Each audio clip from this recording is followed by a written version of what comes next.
آنے والی رات وہ کل آئے گی جو بہت قریب ہے، کتنی عظمت والی ہے، اس کے حوالے سے صرف دو باتیں، اور پھر چونکہ حضور مولا کائنات کی 21 رمضان المبارک شہادت تھی، وہ بھی قد رہتا ہے تھوڑا سا ذکر علی، اور علی کا ذکر نہ ہو تو عبادتیں بھی قبول نہیں ہوتی، کیونکہ خود علی کا ذکر اور علی کا نام کامل عبادت ہے۔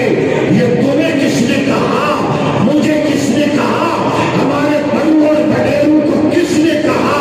نبی کے بعد نبی جس کے ہاتھ میں اور جس کو مسلح دے کے گئے، اس ابو بکر نے کہا کہ علی کا ذکر کامل عبادت ہے۔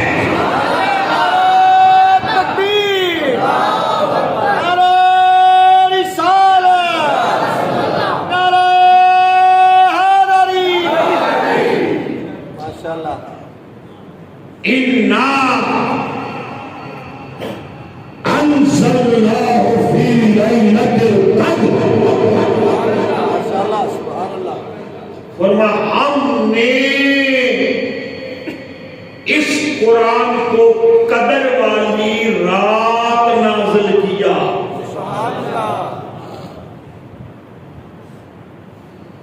قرآن خود بھی قدر والا،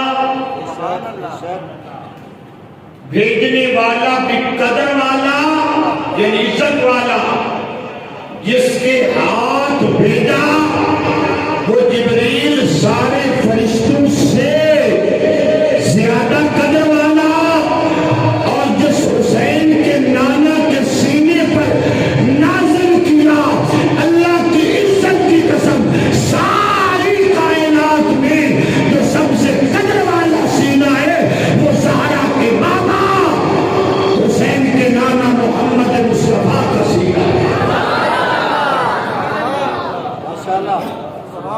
بیچنے والا بھی قدر والا، لانے والا بھی قدر والا، جس سینے پر نازل ہوا وہ بھی قدر والا، اور قیامت تک قرآن اور جن سینوں میں قرآن ہے اس کی قدر کوئی ذلیل نہیں کر سکتا۔ تو بد نیچر، بد فکرت اور کمینہ انسان، بدبخت اور لعنتی ان سینوں کی قدر نہیں کر سکتا۔ ان سینوں کی جن کے اندر قرآن ہے قدر بھی پوری کرے گا جو غیرت مند ہے اور غیرت مند لوگوں کی اولاد ہے۔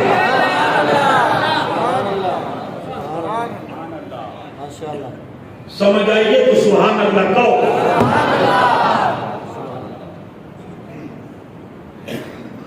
اب ان جملوں کی دلیل میں قرآن کی آیت سے دے رہا ہوں۔ سبحان اللہ۔ قرآن کہتا ہے اِنَّا أَنزَلْنَاهُ فِي لَيْلَةِ الْقَدْرِ، ہم نے اس کو قدر والی رات نازل کیا۔ قبلہ خلیفہ صاحب ساری راتیں تو اس قدر والے نے بنائی ہیں، کوئی رات مکمل نہیں ہے، پوری کی پوری ہے، جتنی ہے اکمل ہے، پوری کی پوری ہے۔ تو پھر اللہ کسی رات ہی نازل کر دیتا، کسی رات ہی نازل کر دیتا، تو رب نے معیار رکھا کہ کسی رات نہیں۔ جس طرح قرآن ہر رات نازل نہیں نہ کیا جا سکتا، اسی طرح قرآن بھی ہر سینے کے اندر نہیں لکھا جا سکتا۔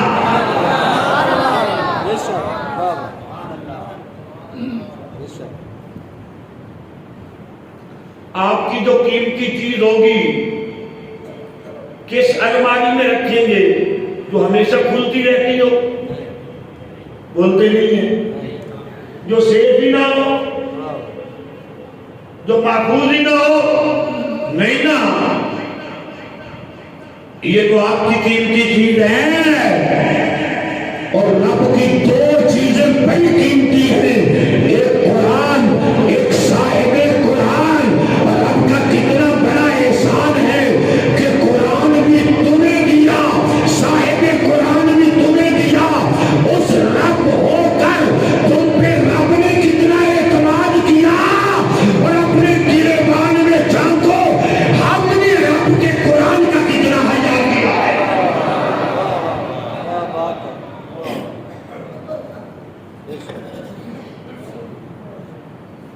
ہم سمجھنے پہ آئے تو انہیں لوگوں کو ہم نے حقیر سمجھا، جنہوں نے قرآن کو دن رات یاد کر کے سینے میں بٹھایا. سارا سال تمہیں فکر ہوتی ہے اپنی دکان کی، ہڈی کی، اپنی مارکیٹ کی، اپنی جناب یعنی بینک بیلنس کی. اور جس نے رمضان المبارک میں قرآن سنانا ہوتا ہے اس کو فکر ہوتی ہے کہ قرآن کی کوئی آیت ادھر نہ ہو جائے، کوئی ادھر نہ ہو جائے. سارا سال تمہیں اپنے بینک بیلنس کی فکر ہے.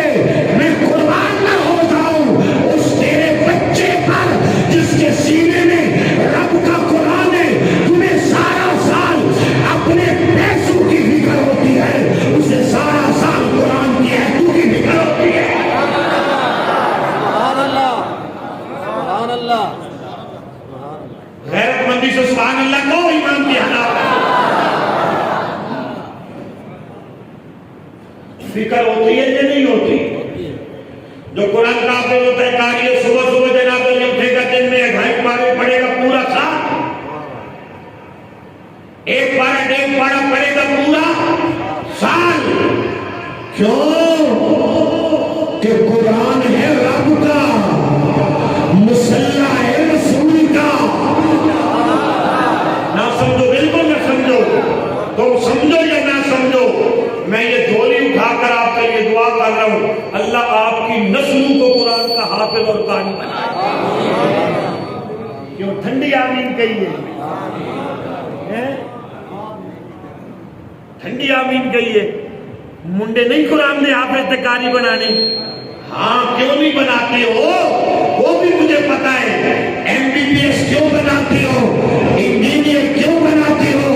کیونکہ ادھر تنخواہ لاکھوں میں ہوتی ہے اور ادھر تنخواہ 10-15 ہزار ہوتی ہے، پھر بھی ناک مروڑ کے کہتی ہو. اگر تنخواہ ادھر 2 لاکھ ہوتی تو تم بچے کو ڈاکٹر نہ بناتے، قرآن کا حافظ نہیں بناتے. بے شک حق ہے. ایمانداری سے کہو میں نے ٹھیک کہا ہے. کیا ڈاکٹر کی شان زیادہ ہے، پٹواری کی شان زیادہ ہے؟ محسوس نہیں کرتا اگر کوئی ڈاکٹر بیٹھا ہو کہ شان زیادہ ہے، پٹواری کی شان زیادہ ہے، تھانے دار صاحب کی SHO صاحب کی شان زیادہ ہے، یا اس کی شان زیادہ ہے جس کے سینے میں اللہ نے قرآن رکھا ہے؟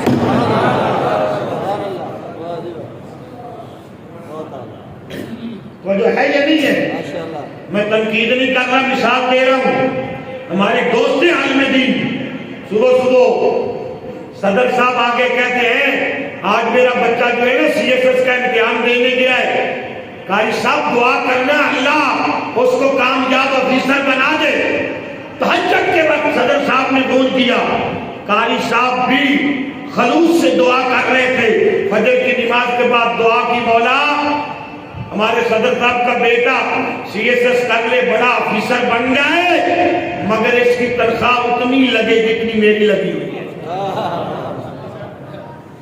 اس نے قاری صاحب یہ کیا دعا ہوئی ہے، تو بد دعا کر رہے ہیں آپ، اتنا گزارا ہوتا ہے. کہا تیرے بیٹے کی تو ابھی شادی نہیں ہوئی، اس کا اتنے میں گزارا نہیں ہوتا، میرے تو 8 بچے بھی ہیں، میرا اتنے میں گزارا ہو جاتا ہے، تیرے کا اتنے میں گزارا نہیں ہوتا.